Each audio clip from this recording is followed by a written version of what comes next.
అది ఈ రెండు తీసావా?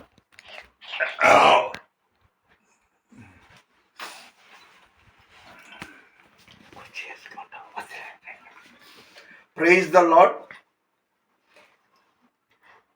ఈరోజు మార్చి నెల 12వ తారీఖు బుధవారం 2025వ సంవత్సరం. నిన్నటి నుండి ఒకటే దగ్గు పడిశం, స్వరపేటిగా అసౌకర్యంగా ఉంది. యెహోవా ఈరే. కొరింథీయులకి రాసిన మొదటి పత్రికలో 1వ అధ్యాయం 18వ వచనం ఒక లైన్ చదువుతున్నాను.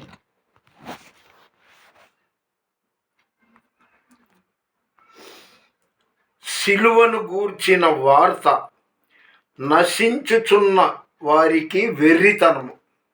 సిలువ గురించి చాలా వెర్రితనంగా మాట్లాడుతున్నారు ఈ రోజుల్లో కూడా.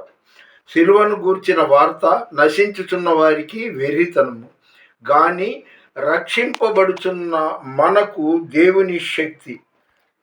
కాబట్టి దేవుడు చాలా గొప్పవాడు. వాక్యం ద్వారా దేవుడు మనకి ఏం చెప్పాలో అవన్నీ మనతో మాట్లాడుతుంటాడు.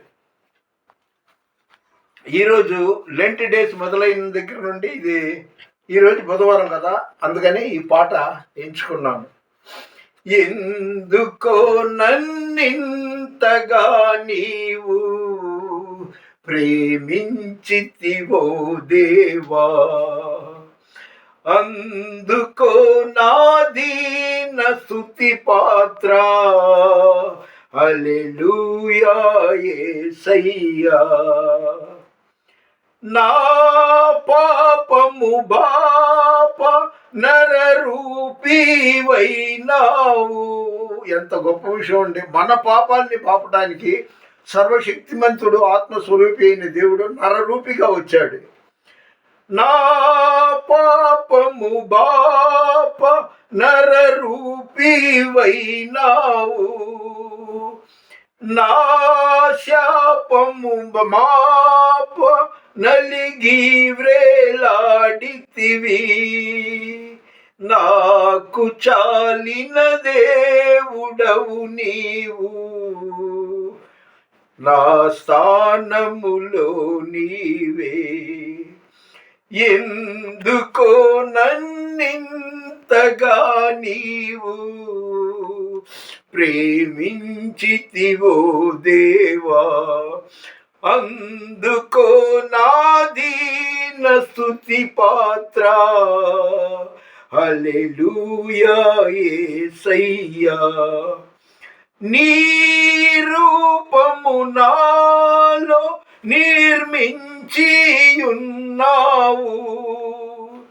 నీ పోలికలోనే నివసించుచున్నావు. నీవు నన్ను ఎన్నుకొంటివి, నీ కొరకై నీ కృపలో. ఎందుకో నన్నింతగా నీవు ప్రేమించితివో దేవా, అందుకో నా దీన స్తుతి పాత్ర, హల్లెలూయా యేసయ్యా. నా శ్రమలు సహించి నా ఆశ్రయమైనావు, నా వ్యధలు భరించి నన్నాదుకొన్నావు. నన్ను నీలో చూచుకున్నావు, నన్ను దాచియున్నావు. హల్లెలూయా. విషాదకరంగా పాటించాల్సిన రోజులే కానీ ఆయన సజీవుడైన దేవుడు, మరణాన్ని జయించిన దేవుడు. కాదంటే ఆ రోజున మనం జ్ఞాపకం చేసుకుంటున్నాం. శ్రమ దినాలని, లెంట్ డేస్ అని, యాష్ వెడ్నెస్డే అని, గుడ్ ఫ్రైడే అని. అంటే కొన్నాళ్ళు అలా పాటించడం తప్పులేదు. శాశ్వత కాలం ఆయన్ని తలుస్తూనే, ఆయన్ని ఆరాధిస్తూనే మనం మంచి పనులు చేస్తూ ధర్మకార్యాలు చేస్తే ఎంతో బాగుంటుంది.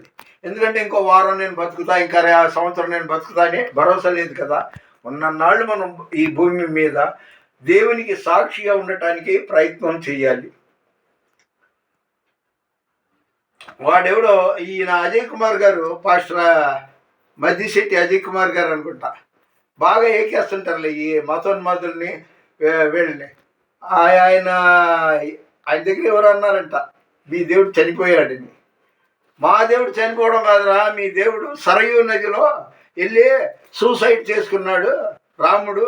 అది రాముడికి జై కొట్టడం కాదు, రాముడికి జోహార్ అనండి. చచ్చిపోయినోడిని జోహార్ అనాలి. గాంధీ మహాత్మా జోహార్, జోహార్ నందమూరి తారక రామారావు జోహార్, లాల్ బహదూర్ శాస్త్రి జోహార్, రాజశేఖర్ రెడ్డి, ఇలాగ అనడంలో తప్పులేదు. చనిపోయిన వాళ్ళని జ్ఞాపకం చేసుకోవడం. మా దేవుడు సజీవుడు, మరణాన్ని జయించి పునరుత్థానుడైన దేవుడు.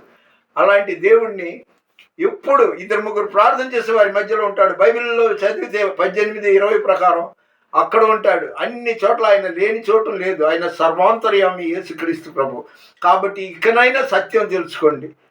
మీలాగే పిచ్చి పిచ్చిగా ఏదో సిల్వను గురించి నశించుతున్న వాళ్ళకి వెర్రితనం. కాబట్టి ఇకనైనా వెర్రితనం అనుకొని కళ్ళు మూసుకొని, నిజ దేవుడా నువ్వు నీ పేరేంటి, నువ్వు నాతో మాట్లాడు అని ఒక 4 రోజులు మీరు ప్రార్థన చేసుకోండి.